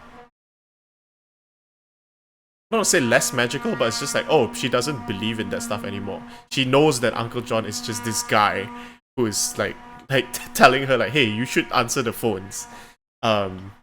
Right? She doesn't have that like belief that Vidya has of like, oh, like this is like the special person, because like Uncle John is actually her mentor now and like trying to like convince her to like answer the kids' phone calls, right? So she's still thinking that like, oh yeah, it's probably a good thing to do, but um that's what it is to her, right? Like it's just like a little performance piece that you do now that I didn't make it as a musician. Work as a lawyer is like fucking boring and stressful. So it's nice to have this connection, but like everything feels smaller and less magical. That's really interesting. Because I was thinking that Vidya's kind of had almost literally the opposite experience, right? He stayed in the town the whole time, and with Uncle John coming back and retelling some of these stories, and I like to think that Vidya and Uncle John like hung out more, and Uncle John told his sort of stories again. And you know, Vidya probably told some stories as well of what's been happening here in the town. But like hearing those stories again sort of made the town feel bigger than he had seen it before. And like he's not gone exploring around certain, you know, mountain paths and the upper edges and things, and like the places that are hidden in a lot of Uncle John's stories. And so the town suddenly feels a lot bigger, and like there's more room for him to explore now. And I think that sparks some excitement and maybe some creativity as well. And I think he starts tinkering with the idea of like capturing these stories from Uncle John, because they've meant a lot to him, and he hopes, you know, they've probably meant a lot to other kids as well, who are, you know, now his age. But yeah, capturing some of these folklore kind of stories about our town in a book or an anthology or something. Yeah, I think Uncle John's reason for coming back was like it's slightly like opaque to even like he doesn't know why, like, or rather like he's like I think he's trying to figure out whether like where he should be, like whether he should go back or whether he should stay. Like it's like a so I think as he's spending these days, he's like constantly thinking about like which is better for him, like where he's needed more or like where he'd be more comfortable and things like that. So I think we haven't like I don't know the answer yet. So I think Uncle John is still like he as he's going through his days, like interacting with everyone in the village and talking to them. He is like figuring out like will he stay or will he go once again? You know? Um yeah, I think that's where he is. Logan, do you want to run us through like the ending of the game? Sure. Yeah. So, as I said, I'm terrible at naming things. So, Aaron actually came up with the name of what these alternate rules should be called, which is River's End, which is a cool name. And the idea behind it was I really enjoy, like debrief kind of questions or questions that and questions that explore relationships between characters. So a lot of this game is about exploring how a town changes, and there are elements of like, how do you feel about how it's changed? But I wanted to bring something that lets us delve deeper into the relationships between the remained and returned characters and how those relationships play out and what it means to have stayed or have left, and what feelings that evokes on either side of that spectrum. So there's a bunch of questions that and they're in two parts. So there's a remained asks section and a returned asks section, and there's two questions for each prompt. The first you ask the other person, and one you ask to yourself, to kind of wrap up our relationships to each other. Cool. So the direction goes as it draws on the original rules. So you keep playing until each player has written at least one question and answer in the river, but we're speed running, so we're not doing that. And so the direction that it takes time reading over the remaining questions. We write these questions in the river and then cross them out as their answers will never be known. And instead, I can do that. Yep, that's true. So instead, we turn to our fellow players and ask one question per player from the list below. So I will ask one question of Thomas and one of Aaron, and Thomas one of Aaron and one of me, and so on. So we touch on all the relationships. So the first question in the pair is for you to ask them, and the second is for you to ask yourself. And both of you should answer aloud, and that's the first part. And there is one question that either returned or remained can ask at the bottom of the list there.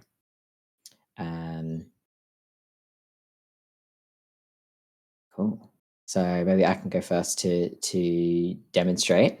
So now I have to choose a question.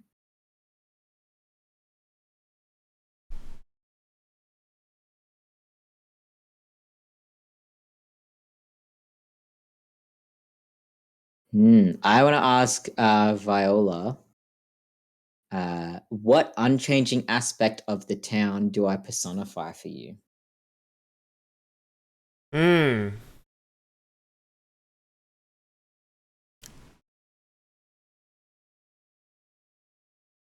It's a good question. Weirdly enough, I feel like we didn't like directly interact throughout this game. I wish we had. I wish we had the time to like get into that, because I think it would be really interesting to see. But I think Viola's strongest memory of the town, even though she thinks like, oh, it's a small town and like she's happy she left, is that the people were very kind, right? Like, even though like this place is like aging out, like her strongest memories are of Krishnan like being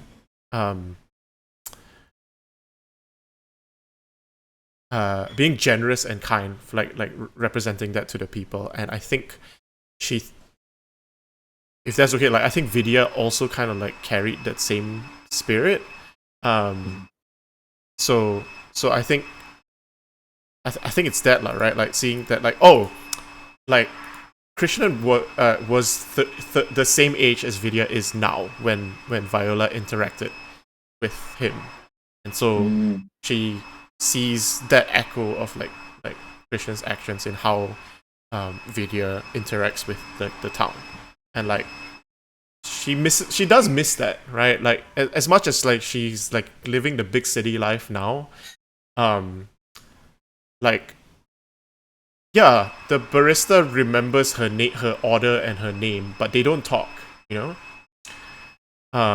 And they don't give you the discount or like just let you put it on the tab because like everything is automated now, right? They can't even do it, like Not possible. yeah. So I think that's the thing that she still thinks of. The kindness of the town. And then the follow up, the question that I ask myself, or Vidya asks himself, is how do I feel about this parallel? And um, I think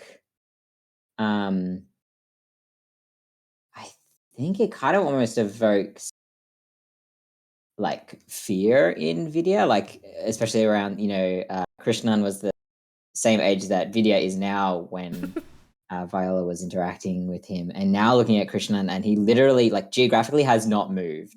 Like he's moved maybe 2 meters to the hammock, which is right near where the stall was set up.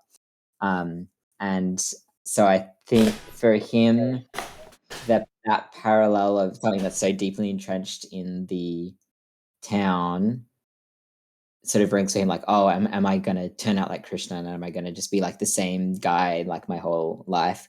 And yeah, Krishna is a lovely man. It's a good guy to be.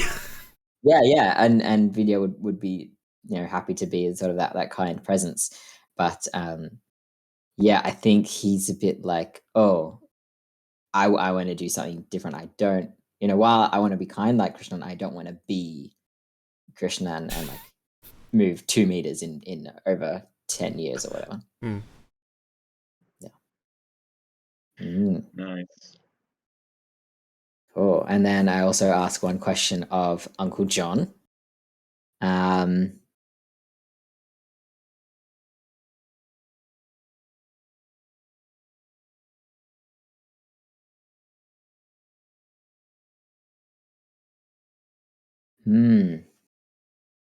feel like this kind of ties into our emerging story already. And the question is, what did you show me about our town that I hadn't seen before? Like maybe there's a new story that you told me or something like that. No, I think it's very simple. I think that by kind of re-injecting, I think Uncle John shows you that the mystery of the seventh iPhone is, the point of it is so that you will explore, so that you will kind of like go and find it, like you will go and search for it. Like the point is obviously not to find the seventh iPhone, but the idea is that there is a lot of fun to be had in the search. And I think Uncle John kind of reveals that, or uh, reminds you of what the purpose of that kind of childhood mystery was. Yeah, I love that. Like, not necessarily showing video where the seventh iPhone is, because that's not the point. It's like being like, no, it's real. Like, it's really out there, and you can go find it. And sort of, yeah, like you said, injecting that like reality alongside the magicalness. Like, yes, this story of the flower and the bird, those are real creatures that live here, and you can go find them. But it's like the story around them as well that has that sort of connective magical layer. Awesome, that's cool. And the question I ask myself is, how am I grateful for? And I think, yeah, I'm grateful that it's reignited my love of this town, and that there is a lot here that I've just kind of overlooked or assumed wasn't real, or just didn't bother to explore. So yeah, I'm grateful that yes, Uncle John has made the town seem bigger than it was before. Well, Nice. that's Vidya's questions.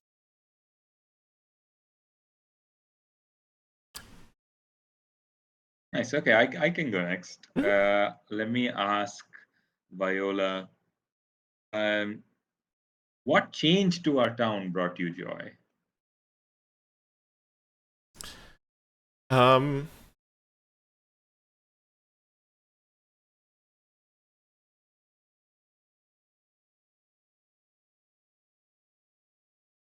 Gosh, I wish we had like more time. uh, I think weirdly enough, like seeing the kissing bus, it's like yeah, the kids are all right. Like they're still gonna do like nonsense like this. Like just because they don't go to the same places I did when I was a teenager doesn't mean that um doesn't mean that they can't create new spaces in the town, right? And maybe like there's other things like that, right? Um like they might have like done up the temple yard a bit and made it a bit more like modern and exciting for the teenagers, right? I think people are skateboarding there now, the youths. Um uh so I think the thing that brings me joy is that like I feel like the kids are making the like the young people are slowly kind of making the town their own. And like not all of them are like I think this is the thing, right? I think not all of them are leaving to the city anymore because like there's remote work and you don't have to um necessarily physically move out to the city. I think I actually heard of like some friends who like moved back and just tele work, right? And like they seem to enjoy like being back home, like closer to their parents, and to the places that they grew up. So that even though I am still thinking that I'm gonna go back to the city, like that makes me happier. Like that brings me some joy to like see that like the town isn't stuck, right? Like even the fact that like Lover's Point is no longer visited is a sign of change. So the town is changing. Um, yeah. Yeah, and the question I ask myself is, does it make me feel the same? And yeah, I think it does. Like I think it does. I think maybe this is like we discover how the town has changed roughly around the same time, right? And we Mm. are also kind of comforted by that. Yeah. Um, um, okay, my question to Vidya is, how have our perceptions of each other changed? Yeah, that's a good one. Um, yeah, I imagine that Vidya stopped calling Uncle John um, probably during high school at some point. Um, stopped calling. And so, yeah, I mean, your recollection of my voice and what you imagine I might look like has changed. Um, my voice has deepened and dropped. And yeah, I think Vidya has started to see Uncle John more as like a person of this town now that he's back, rather than sort of this, as a kid, this sort of mystical being that was just kind of up there or out there. And seeing Uncle John is tied to this place and that this town is important to him, um, and like as a real human being, and that, yeah, something about, yeah, him just being human and all the stories that have grown up around Uncle John and um, all of the the folklore came about by just like choices that Uncle John made. Um, and I think it's pulling down some of that mystical layer, but in a way that's still like exciting. And like, oh, like he's just a human, but also I'm just a human. So all of these fantastic notions of the life that Uncle John has led are sort of more available to Vidya now because they're both, just people. Yeah, that's nice. Yeah, and my question is, how have they stayed the same? And I think you kind of got to it. Yeah, I think there is some sense of us uh, changing, but also going back to some way of it, how it was uh, many years ago, right? Like Uncle John is like reigniting some kind of childhood wonder in Vidya, and um, uh, like yeah, their relationship is still um, kind of just kind and supportive, So yeah, I think that part has not changed. Yeah. Mm, nice. Yeah, that's me. Mhm.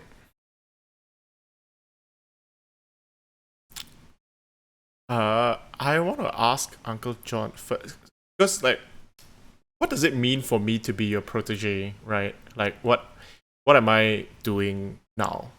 And I think I'm working on a project, like almost thinking of it as like a performance art piece of like to do with the telephones in the town, right? This is like kind of like bullshit arty gentrification. Uh, so like it's more about like, look, like this is an interesting quirk of the town that has a lot of phones, and maybe some of the kids don't know this anymore, but like there's all these old stories and stuff, right? And I've decided that I'm not going to be the weird uncle that everyone calls, but I'm going to keep those stories alive in a different way, in my own way of like telling it, like, we're not going to trick kids, but like we're going to tell everyone like this is how we remember, um to keep stories alive in our community, right? Like it's that kind of like weird art project bent to it, rather than pretending to be someone stuck in the phone. And that is what I want to do with it. So what do you think of me and my new ways? Um, I think Uncle John is disappointed. Like I Mm. think Uncle John is like, like listen, this works. Like I don't know about your thing. It might work. It might not work. I don't.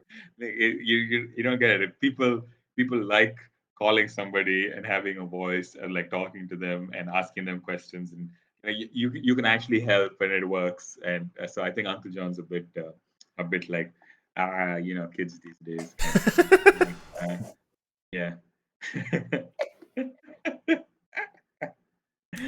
Um, yeah. I guess the question to me, if have they ever let me down? All the time. All the time. I always have like new ideas. I want to do this like goth punk screamo band, and like it didn't work.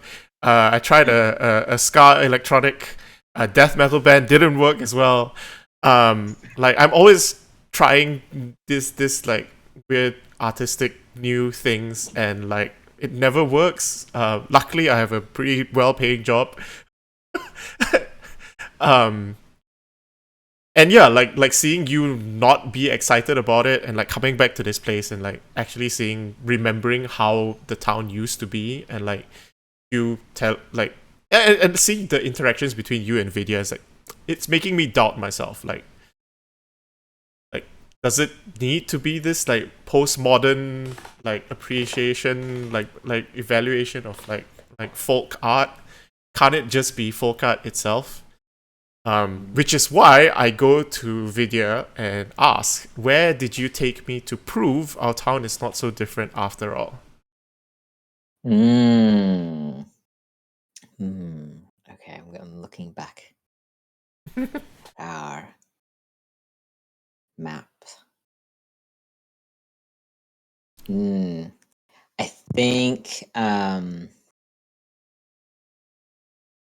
I think it's so there's that old story of the two people that called over the phone and uh fell in love, not knowing who each other were, and then they eloped together from Lover's Point. And I think I take you out one night. We go to maybe a local restaurant that's just sort of the garden of someone's house where they put on a dinner every Sunday night or something. And across the street is one of the payphones, and there's someone talking in there, and I kind of tell you the story of how this person, at the same time every week, is on that payphone, and yeah, there's stories going around, and I've walked by and lightly eavesdropped a couple of times, but it seems like a sort of similar story is unfolding between this person and whoever's on the other end. And that, it may even be one of the same phone booths that the original two people from Lover's Point Mhm. were talking in as they fell in love. And that, yeah, that same story is sort of playing out again. Mhm. Hmm. And so I asked myself, was I convinced? um, let's end on a happy note. I think sure. I think seeing people still using the phones and seeing like uh seeing this kind of like play out again, it's like, oh yeah, maybe I don't need to like make it meta. I don't need to put so much distance between myself and the town, right? Um, and I think that convinces me to like change tack with the project. And in fact, maybe start working with Vidya to kind of like keep this going in a way that's closer to how Uncle John used to do it. Um, yeah, I think maybe that gets us to work closer together. Mm, nice. I like that. Yeah, I was thinking in my head that if Uncle John were to ask Vidya about sort of carrying on this legacy in some way, he would say yes. But I Mm, like that Viola is the one to come up and be like, we're together on this thing. That's cool. yeah. Nice. So that's all of the questions. Mhm. And then the final note is to each of us ask ourselves, where is home? And you can take this question with you and make a home for it in your body, and you do not have to answer it out loud. And I will note that, yeah, ask yourself, and that doesn't explicitly say if it's you or your character. Yeah. And then, yeah, now then, leave the town, its people, and their unanswered questions to their unknown future. If we were playing in person, we fold the map over and close this chapter. The book will continue with and without us. Wow, really nice. Nice. It's a great game, Aaron. Like, we got so much of Thanks. playing for such a short period of time. There's so much in Yeah. there. Yeah, I wish we could have like talked. Like I wish Viola and Vidya could have talked more. But yeah, like that's a pretty good slice of the game to show you. And definitely if you wanted to play like a longer game, like you can imagine how that would be. I'm imagining like, damn, what kind of other scenes that we could have had, and like other places that we could have explored in town. Yeah, Yeah, thank you so much. there's a lot on the town aspects table that I Mm. would have been so excited to get Mm, to. Yeah. yeah, Yeah. yeah. I'm gonna bring. Realize I had it the the uh the thing on the town map for so long when we were looking at the questions. I probably should have put the questions up instead. um, yeah.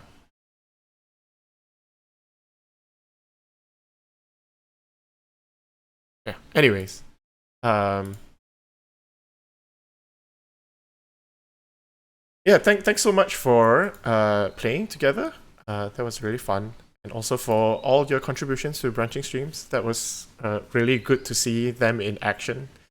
And yeah, I'm really excited. I know we I think we're gonna close up soon, but like, I'm keen to know what y'all are working on. Like plug your projects and like stuff that you are continuing to do. Um, I know Thomas. We sorry, Thomas. We talk pretty regularly, just with like the Playtest Zero stuff. We do a regular fortnightly playtesting event that happens every other Tuesday on over in the Session Zero Discord. So if you're interested in that, let us know. Like DM us and we sort out invites if you're interested in joining us for playtesting. Like short sections of games. So that's one of the big things that I know Thomas is doing.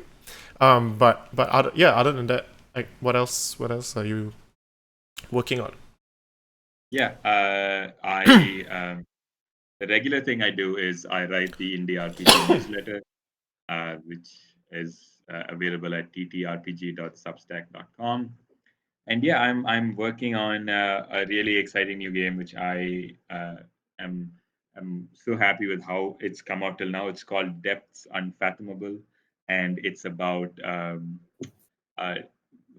d- divers who salvage lost technology in a post-apocalyptic world, and how when they like salvaging that stuff is the first step in kind of building this new world and figuring out what parts of the old world to keep. So yeah, I'm really excited for that game that's shaping up well. Yeah. Mm, exciting. And is that built on any particular system, or are you sort of going your own Um, thing? it's got some Forge in the Dark kind of stuff to it, but it uses cards. Like it's very like it's my card game. Like Aaron and I have like at some point you go like I should make something of the cards. This is that thing. Cool. That's exciting. Yeah. Nice. I'm not actively working on anything at the moment. I did write a Twitter thread a little while ago about the first LARP-ish game that I designed for a nature connection camp. So potentially like doing a write-up of that, and guidelines for people to use. And I have a bunch of ideas in my head, but nothing that I'm actively working on at the moment after the Trans Fucking Rage Jam. I finished that game, and then now I'm just kind of between games at the moment. Yeah. But I'll let folks know. I'll yell on Twitter when it's up. Yeah, where can you find like the stuff that you were talking about? Oh, right. So my Twitter is ink_and_stories. And I think if you search that and the word LARP, like it's the only time I've tweeted about LARPs. So you should find that thread there. Yes. And y'all did something really interesting with like the bundle setup for the Transfucking Jam game as well, right? Yeah. So that Because was each doesn't do payment splits, so yes. Yeah, exactly. So, because there were four of us working on that game for the jam, and we wanted to do revenue sharing. Sorry, and but itch isn't set up for that. So, I was reminded of something that Michael Lombardi, I think it was, did, or that he called itch folios, which was a quite of a complex thing of like hacking the HTML of itch and making like a mini website within itch, so that you could then put a bunch of itch folios into a bundle together, and people could look at your credentials isn't quite the right word, but look at your credentials and see what you added to the game. So I wanted to do a simplified version of that because that was going to take ages and the deadline was coming closer, and also I don't know HTML.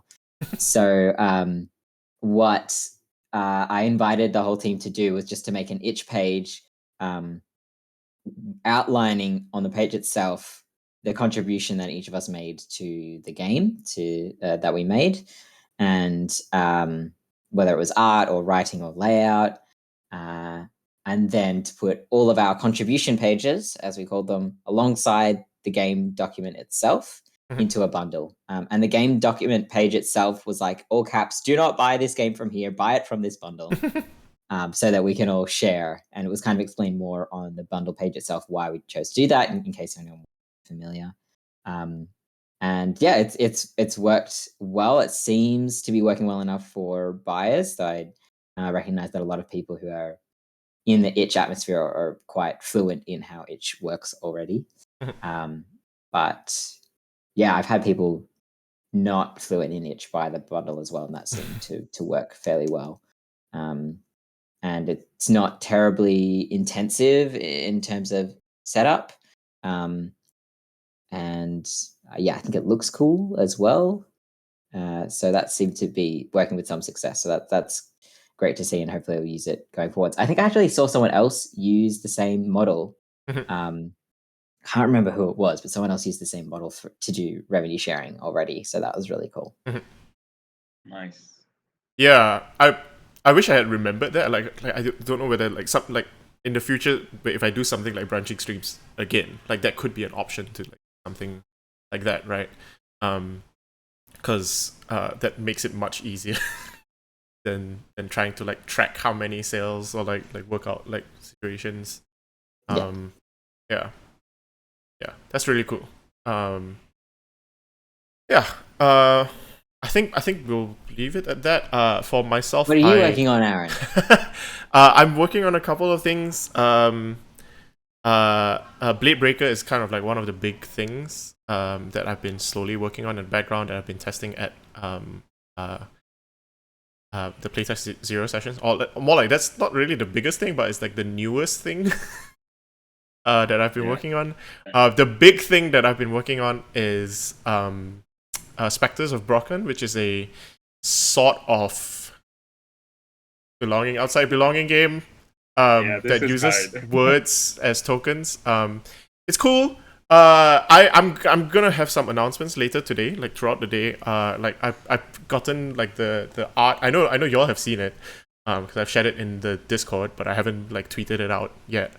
So there's new cover art. I'm working with a really great artist. And I'll share that later on. And the other new thing that I've set up, just so that you can keep up with like stuff that I'm doing, is I've set up a ghost.io page, which is kind of a blog / newsletter. It's called Perfect Whole. It's a very silly name because because the thing that I want to make is like games that like are like my perfect whole. This is my whole that I will fit in. Like Spectres is definitely one of them. It's like I want a mecha anime game that like talks about how much blood you would take to like change the world, and like relationships between characters over a time skip, that kind of thing. So yeah, I will tweet those out soon. There'll be stuff. I'll probably sort out some sort of crowdfunding for Spectres to like get the rest of it laid out nicely. Spend some time to like rewrite a whole bunch of stuff so that it's actually readable by other people that's not me. And like find an editor, layout, all that stuff that's coming. So I don't have concrete plans on like how I'll do that crowdfunding yet. I'm still doing research. But that will happen probably in the second half of the year. But yeah, I'm happy to share like the new cover art that's been done.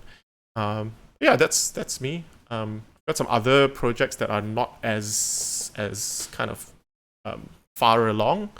But yeah, that's it. If you want to keep up with all the other stuff that I'm doing, I think perfectwhole.ghost.io is probably the best way to do that, or follow me on Twitter. I feel like that's way more nonsense to usefulness ratio. So I'll try and keep I'll try and keep that way. So that perfect whole is just about like, hey, this is what I'm working on, this is like updates. And my Twitter can still be my regular nonsense. So go there instead of Twitter. Twitter sucks. So I mean, and obviously you can catch up. You can see my stuff on itch, but like the in progress stuff is less visible there. Like nothing about Blade Breaker is up on itch. It just lives as like a Google sheet and a Google Doc at the moment. So I'll be posting more about that on Perfect Hole as that happens, I guess. Yeah. So that's it. That's the stuff that's happening. Thank you so much to both of you for spending the time and for the game. That was really fun. I really loved the 7 telephone booths that we had. And yeah, thank you so much. Yeah. And Thanks, yeah, Aaron, and happy 1 year anniversary to yeah. and all together different river. Yeah. Thanks much.